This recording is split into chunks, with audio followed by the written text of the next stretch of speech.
En fait, on a gardé les mêmes dispositifs militants, c'est-à-dire une mobilisation comme si on était au second tour, c'est-à-dire qu'on essaye d'avoir un maximum de militants et on milite pour virer Sarko.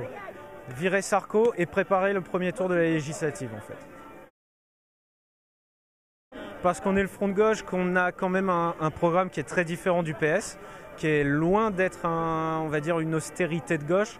Nous, on proposait quand même on propose toujours, puisque pour les législatives, on a gardé le même programme, qui est un programme de relance économique par le travail, par le pouvoir d'achat en fait.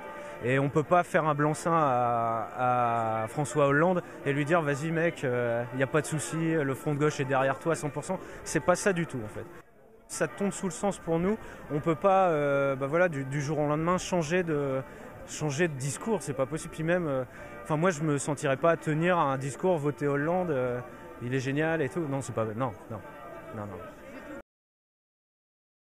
Pour nous, c'est pas de vote blanc, pas d'abstention. On vote Hollande, non pas parce qu'on aurait adhéré à son programme du jour au lendemain, mais c'est parce que c'est ce qu'ont fait tous les candidats de gauche depuis toutes les élections sous la Ve République et même avant.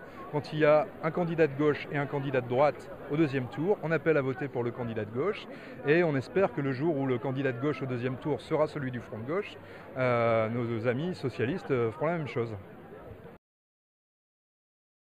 Hollande.